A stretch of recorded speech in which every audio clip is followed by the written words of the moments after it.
Zee 24 तास एक पाऊल पुढे. लेखक आहे, मी 4 पुस्तकं लिहिलेली आहेत, त्यामुळे असं मला काही वाटत नाही. मला निश्चित माहिती आहे की वाद होतात, वेगवेगळे मतभेद असतात. आम्ही चर्चेला तयार आहे, आम्ही खुलेआम चर्चा करत असतो. पण संस्कृती याच्यावर चर्चा होती. विकृती ही ठेचावी लागते, कारण विकृतीला दुसरं उत्तर नसतं, त्याला ठेचावंच लागतं. ज्याचा उल्लेख तुम्ही मगाशी बंदोबस्त असं बोलून केलेली. बंदोबस्त करणार सर. संभाजी ब्रिगेडचा जुना अनुभव तुम्ही घेतलेला आहे, हे महाराष्ट्रालाही सगळ्यांना माहिती आहे. मला त्याच्यात काही गैर वाटत नाही. याचा अर्थ परशुराम भूमीत होणारं संमेलन निक्षत्रिय असण्यापेक्षा निसाहित्यिक असेल असं म्हणायचं का?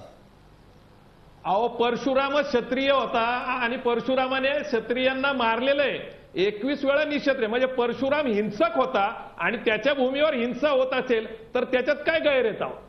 परशुरामाचा पुरस्कार केला जातो. परशुरामाने आमच्या स्त्रियांच्या पोटातली मुलं मारलेली आहेत, त्याचं ब्राह्मण संमेलनामध्ये जाहीरपणे प्रकटन केलं जातं, त्याची मिरवणूक काढली जाते. परशुरामाने क्षत्रियांच्या स्त्रिया आणि सगळे क्षत्रिय संपवले, हे अभिमानाने सांगण्याचा हा काळ आहे. परशुरामाचा पुरस्कार करण्याचा काळ आहे.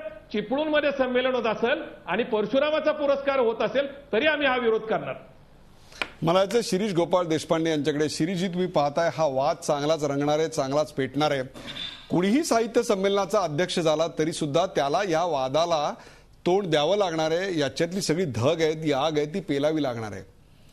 उद्या जर तुम्ही साहित्य संमेलनाचे अध्यक्ष झालात तर ही आग कशी पेलाल?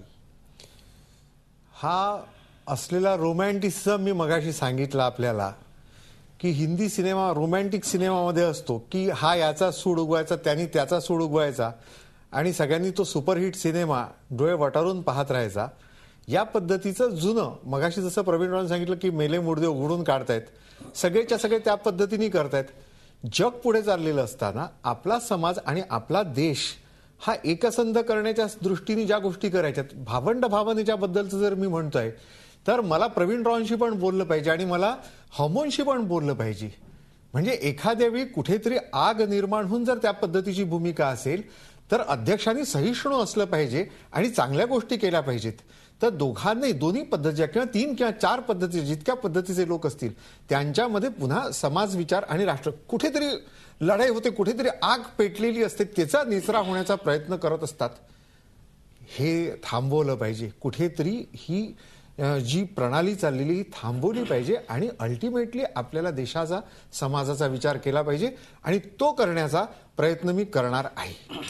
हम मराठे, तुम्ही मला सांगा, कुठेतरी हा सगळा प्रकार, हा सगळा वाद थांबला पाहिजे, याच्याकरता पुढाकार घेण्याकरता म्हणून तुम्ही काय कराल? किंवा पुढाकार जर कोणी घेतला तर तुमची भूमिका काय असेल? ती लवचिक असेल का आत्तासारखी पुन्हा ताठ?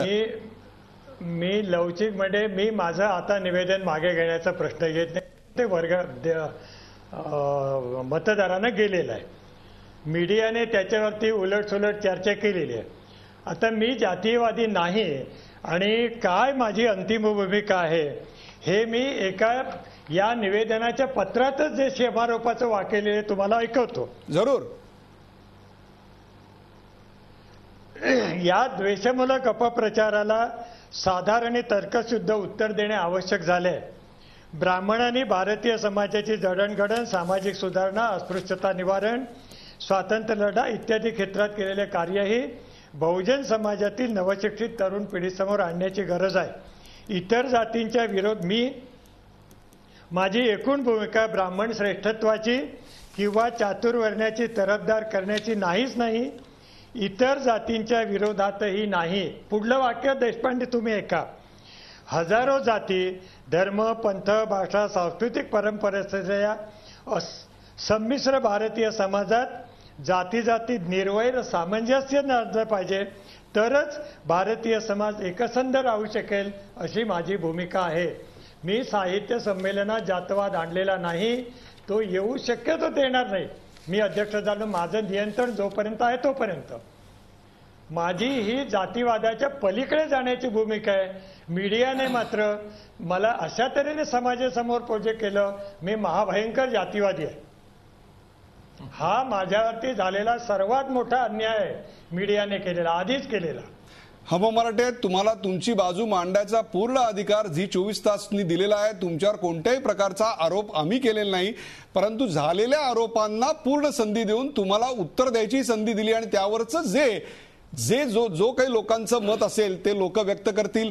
या कार्यक्रमाचा शेवट करताना मला दोघांकडे जायचं आहे. प्रथम प्रवीण गायकवाड, एक सूचना आहे त्याच्या आधी तुम्हाला. तुम्ही लेखक आहात, पुढल्या वर्षी निवडणुकीला उभे राहा साहित्य संमेलनाच्या. नाही सर, पहिली गोष्ट अशी आहे की मी सदस्यच नाहीये त्या साहित्य संमेलनाचा. माझी विनंती एवढी आहे की आपण जातीवर इतक्या वेळ बोलतोय.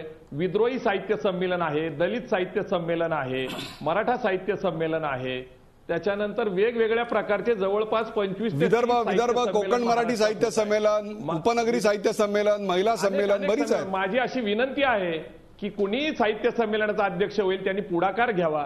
3 दिवसाचं किमान 5 दिवसाचं करावं आणि या सगळ्या वेगवेगळ्या साहित्य संमेलनांना एकत्र करून त्यांची विचारधारा एकत्र करावी. नुसत्या जाती विसर्जनाने किंवा जातीच्या अंताच्या लढाईच्या आपण चर्चा करत असतो, परंतु निदान साहित्य संमेलनाच्या अध्यक्षांनी हा पुढाकार घेतला. 25 लाख ह्यांना मिळतात, दलित साहित्याला काही सुद्धा मिळत नाहीये, अनेक प्रकारचे आदिवासी साहित्य आहेत. माझी अशी विनंती आहे, आता 3 अध्यक्षासाठी असलेले उमेदवार इथं आहेत, मला वाटतं हमच होतील, कारण हम झाले तर उधळायला मी मोकळा झालो. म्हणजे एक चांगला मार्ग आहे, निदान त्याच्याने अनेक चर्चा होतील. निरगुडकर सर तुमच्यासारखे लोक चर्चा करतील, महाराष्ट्रामध्ये विषय जाईल. प्रवीण गायकवाड साहित्य संमेलनांना व्यासपीठ मिळावं या निमित्ताने माझी एवढीच विनंती. प्रवीण गायकवाड, हा कार्यक्रम आपण संमेलन उधळलं जावं याकरता किंवा अथवा एखाद्याच्या कृत्याला प्रसिद्धी देण्याकरता नाही, तर संमेलन सुरळीत कसं होईल, सर्वांना त्यात समान संधी कशी मिळेल याकरता, ज्याचा उल्लेख कदाचित भावंड भावना म्हणून केला जातो, त्याच्याकरता करतोय. तुम्ही संमेलन उधळण्याच्या गोष्टी कशा करता करताय? नाही, प्रश्न असा आहे की हम सरांनी अजूनपर्यंत माघारी घेतलेली नाही, माफी मागायला ते तयार नाही. म्हणजे जेम्स लेनच्या नावाने जी बदनामी केलेली आहे त्याच्यावर ते ठाम आहेत. आणि मग अशा माणसाचं अध्यक्षपद आल्यानंतर आम्ही काय आरती घेऊन त्यांना प्रवीण गायकवाड, या हम सर तुम्ही शिवाजी महाराजांची बदनामी केली, वा वा छान. प्रवीण गायकवाड, मी तुम्हाला एक सांगतो, जेम्स लेनला मला उत्तर द्यायला पाहिजे. 1 मिनिट. हा बोला. 1 मिनिट, मला उत्तर द्यायला पाहिजे. बोला. मी जेम्स लेनचा गौरव केलेला नाही, शिवाजी महाराजांची बदनामी केलेली नाही. प्रकरण काय होतं त्याचा एक थोडक्यात उल्लेख केलाय किंवा हे सगळं प्रकरण कशातून पेटलं, तर त्या जेम्स लेनने मूर्खासारखं जे काही लिहिलं त्यातून. मग हे सगळं थोडक्यात पण उल्लेख करायला पाहिजे ना, किंवा मूळ कशातून सुरू झालं. तुम्ही एवढी पुस्तकं लिहिली, त्या सगळ्या पुस्तकातलं कुठंच काय आलेलं नाहीये. फक्त जेम्स लेननी लिहिलेलं दादोजी कोंडदेव हे वडील आहेत हेच वाक्य कसं काय आलं तुमच्या पुस्तकातले, बाकीचे संदर्भ ह्या का नाही आले? आपण एक वाक्य तुम्हाला महत्वाचं वाटतं महाराष्ट्राला सांगायला आणि प्रवीण त्या विधानावर तर सगळं वादळ झालेलं आहे. मराठे आणि गायकवाड हा वाद आपण इथे तात्पुरता थांबूया. फक्त मी एक अशी विनंती करतो तुम्हाला दोघांनाही की संमेलन सुरळीत व्हायला पाहिजे. संमेलनासाठी हजारो माणसं येत असतात, तेही सुरळीतपणे व्हायला पाहिजे. त्याकरता म्हणून मी अशोक बागवान अशी विनंती करणार आहे की या सगळ्या प्रकरणावर तुम्हाला काही कविता सुचते का हो? काय आहे की माझं असं म्हणणं आहे की चूक कबूल करणं हा सुद्धा फार मोठा पुरुषार्थ आहे. एखाद्या धावपटूला जर उंचवडी मारायची असेल तर 2 पावलं मागे यावं लागतं, त्यामुळे जास्त वेगाने पुढे जात आहेत. तर यावर अशी कविता आहे आणि सगळ्या महाराष्ट्राला माझं म्हणणं आहे, महाराष्ट्रातल्या सगळ्या धुरींदरांना आणि सगळ्या विचारवंतांना, की सामंजस्याची भूमिका अजूनही सगळे घेऊ शकतात. त्यामुळे चूक मान्य करणं हा एक सातला फार अतिशय साधा मार्ग आहे.